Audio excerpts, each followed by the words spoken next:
So to finish off today's What the Heck Did I Just Watch day of cinema, I also saw Chang-dong Lee's Beoning. I don't think I've seen any of his other films, though I've heard good things. And it's based on a Murakami short story. I have not read any Murakami, nor have I seen any of the other adapted works. So I'm coming at this pretty cold. Um, I heard really great things about Steven Yeun's performance, so I wanted to see it for that. And it's definitely he's really good. The lead actor is also very good. What was his name? Ah-In Yoo. He's also very good. The film takes place in Korea. I don't know much about South Korea, so the whole cultural milieu that it was in. I don't know enough about it to really I think get a lot of what was happening. But basically, the plot is that In Yoo's character, uh, Jong-seo, is a recent graduate, and he's similar to sort of millennials growing up in America, coming into the recession. There's sort of a lack of jobs, and so he's sort of working part time, trying to be a writer, also taking care of his dad's farm while his dad is dealing with some issues. He runs into an old friend that he hasn't seen in years, who states that the reason he doesn't recognize her at first is she's had plastic surgery. That's why she looks a little different. She meets him just in time for her to about to be going on a trip to Africa, and reconnecting with a friend is good because now she has someone to feed her cat. So he feeds her cat while she's in Africa. However, he never actually sees the cat, just its poop. Really great moment with the cat poop, to be honest.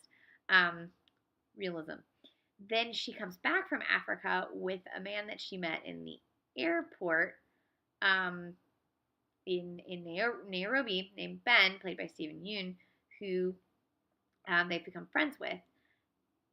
He is compared to by Jong-seo compared to as the Great Gatsby in that he's a young rich man who, in a very funny moment, he says he cooks pasta while listening to music. Everyone in my theater laughed at that line.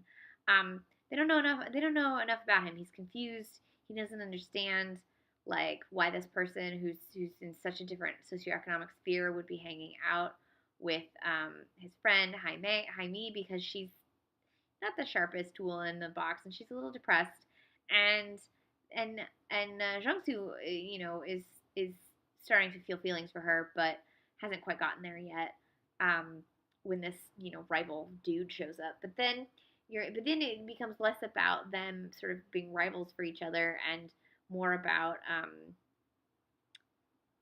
spoilers, her disappearing.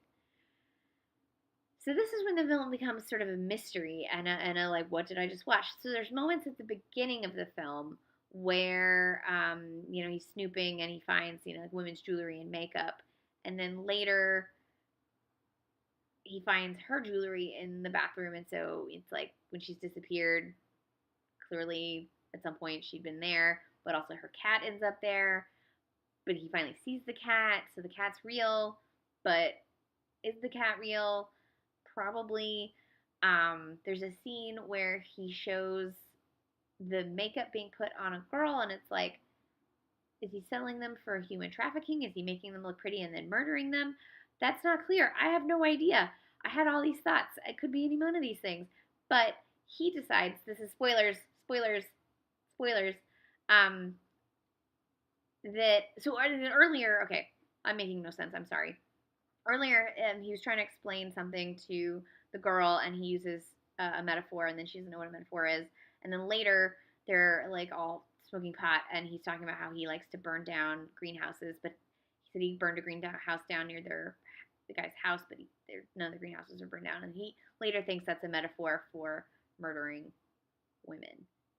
Did he murder the woman? You're never really sure.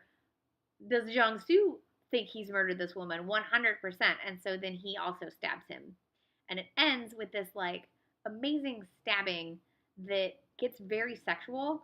And I was like, this is getting really sexual right now. But earlier they were clearly heterosexual, and so now I'm very confused because I don't know if people murdered people. I don't know who's gay.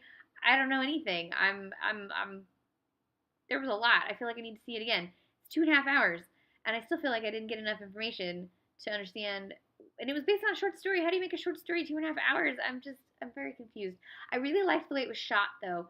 It's a lot of the angles are shot from this sort of low angle, where all the people you see their entire body and some of the floor, and it makes it super eerie because you're really, really eavesdropping when you're like at the level almost of the cat. I really liked that, and it's shot like that in several moments in the film. The one thing I didn't like about it was the girl really feels like a plot point and not like a real person. She feels like a cliche. She's several very cliched moments. Um, Shout out to the Miles Davis song though. Always here for a movie with Miles Davis.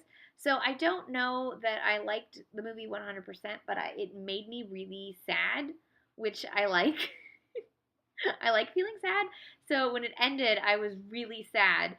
I also was, you know, as thin of a character as Jaime is, as a woman who's estranged from my family and lives alone in an apartment with a cat, I was like, yeah, if someone as charming as Steven Yeun picked me up in an airport, he'd probably murder me too, and no one would notice.